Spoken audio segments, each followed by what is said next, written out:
like golden. Yeah, we're golden. Yeah, we're golden. Yeah, about to see it shine, 'cause we're golden. Yeah, if you stand out, 'cause we're golden. Yeah, about to see us glow, 'cause we're golden.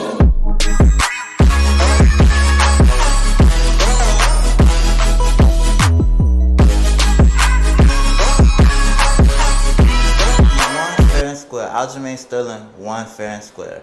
No illegal knee, no foul.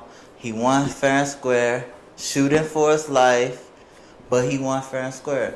Now the question is, how will he match up against TJ Dillashaw after he just called him out? I think that's a terrible matchup for him. TJ Dillashaw has really good wrestling and good wrestling defense, and he's a very technical striker as well.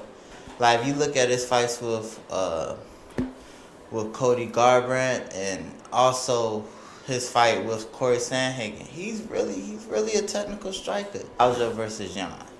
I thought the fight could have been better. I'ma just be honest with you, and the fight really wasn't bad. It wasn't really a fan friendly fight due to the simple fact of Aljo's inability to strike, and also Jan's inability to stop the grappling, stop the pressure of Aljamain Sterling.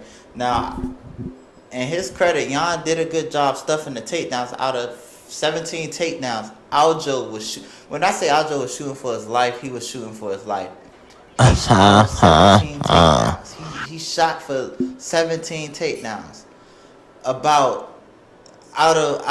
of 17 takedowns, two were completed, and those two was in rounds 2 and rounds number 3, where he was able to take his back for the whole round. Basically, it was like a wrestle humping type of situation, but that's how it went down. It went down like that. It went down like that, and honestly, Aljo had no other way to win, and that was his best chance of winning. Ever since Triple C left this division, the division is wide open. Anybody can be champion now, and it really shows. It shows there are really levels to this game, and honestly, the best thing happened to 135 for that division was Triple C retiring, because without Triple C, with Triple C being in the division still, he would dominate that division. It's honestly, everybody is skilled. It's really levels to it. It's levels to it, and you know, Triple C, he showed, like, watching that fight, watching Jan versus Aljo. That fight right there showed me, wow, there's really levels to this. Maybe Jan had a bad night, because Jan is a great fighter. He's a great fighter, but he didn't really do a good job of providing enough resistance to Aljamain Sterling for him to keep trying to take his back like that. You know, maybe that might be an unfair statement, but there are plenty of opportunities where if he let his hands go, he was hurting Aljamain Sterling each time. He's a slow starter, and that's his biggest downfall. He need to try to push that pace a little bit, push Aljo back. He doesn't like that. But Aljo also did a good job of slipping and dodging punches, slipping and dodging kicks, strikes, all of that. He did a good job of that. But Aljamain Sterling, he has to really start using his hands more, because he's starting to become more predictable each time. Everybody knows his game plan. Everybody knows what he's going to do. Everybody knows he's going to shoot. But if he try to throw hands and try to strike, I'm not saying get rid of his bread and butter, but use some of that. You know, use the jab. Use the jab cross to set up those takedowns. You know what I mean? You know, that's just my opinion from a fan standpoint. Use your striking to set up your game plan. Don't just shoot desperately, because you can get caught with a knee. You can get caught with a punch, anything. Just shooting like that so desperately. Uppercut.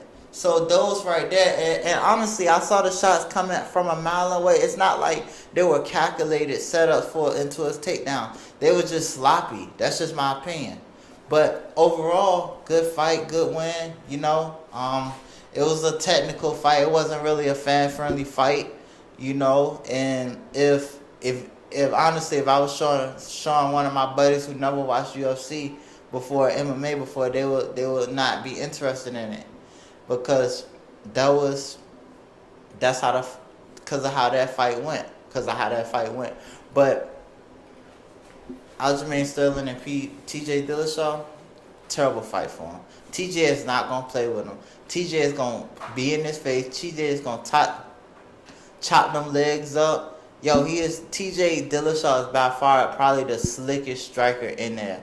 He's so smooth. He looks so calm. Like he gonna come out there aggressive, but cool, calm, and collected. And the way Aljo hands was looking, I don't think he can beat him. I don't think he can beat TJ Dillashaw.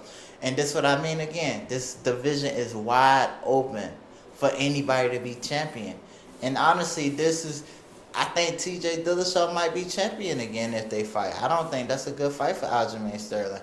Honestly, I don't think if you got a threat of grappling, wrestling, and good strikes, I don't think that's any good matchup for Aljamain Sterling. That's just my opinion. But overall, good job, Aljo. He got his belt. He ended all doubt. He won fair and square, but he did show a lot of vulnerabilities that I'm questioning how he would do in his next fight.